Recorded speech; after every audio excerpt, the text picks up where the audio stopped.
Besimi është fuqi në shtresa. Besimi është fuqi në rreza. Zemrat që kanë pranuar Krishtin mund të kenë dy dimensione fuqie.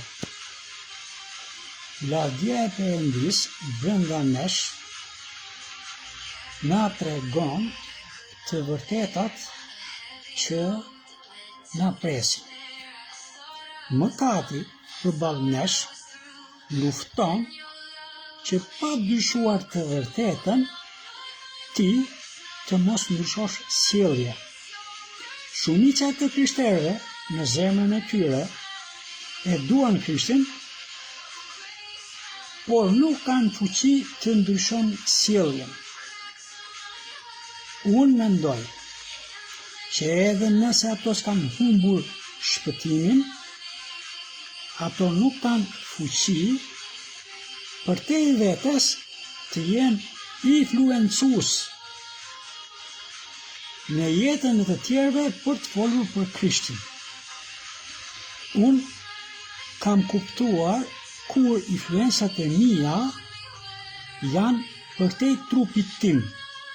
Nëse keni parasysh, ikonat ortodokse kanë rreth e qark kokës një sferë. Unë kam pyetur, kam harruar, por e kuptoj çfarë do të thotë.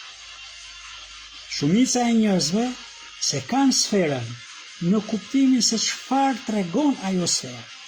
Ka plot njerëz që duan Krishtin dhe konsumojnë hir.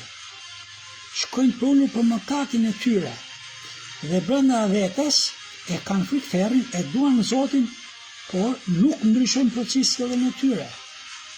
Ka disa njerëz të cilët duke kuptuar ferrin për veten e tyre të parë, duke ndjetur në lutje dhe duke luftuar për të ndjekur fjalën e Zotit, ju del fuqia e shenjtërisë pak për te trupit. Dëgjoni një sekret që shumë njerëz e dinë, por nuk e flasin. Ne kemi dy lloj influencash. Ne kemi influencën përmes fjalës, pra ne mendojmë dhe flasim, por ne kemi dhe influencë përmes prezencës.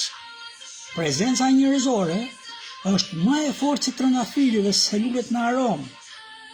Ne pa folur japim prezencë. Shëntrimi që ndiqet me intensitet është i vetmi që do na jap pushtet mbi veshin e tjetrit pa dal fjala. Pra besimi, për cilët nuk kollaj, kur ne, më shumë se bisedën me tjetrin, konsiderojmë lutjen për tjetrin. Pa le të rishtojmë 3 gjëra dhe e mbylla. Radhë parë, sjellje e përditshme, muj për muj dhe vit për vit dhe pa ndërprerje në luftë për të qenë sipas fjalës së Zotit, që quhet shëntrim.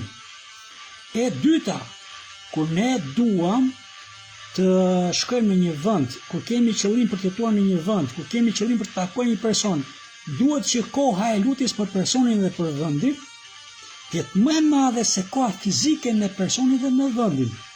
Luftëtarët në besim janë ata që luftojnë me fuqit e errësirës përmes lutjes. Në momentin që ne oponencën e mundim përmes lutjes, atëherë në terren do shikojmë sukses të kollajt ndërsa flasim me njerëzit. Kristianizmi i ditëve të sotme poshton personat që konsumojnë hir, nuk i dëshirojnë Zotin në zemrën e tyre, kanë fjalë, por fjala e tyre nuk ka forcë, sepse ata vetën e tyre se kanë rrethuar me prezencë hynore.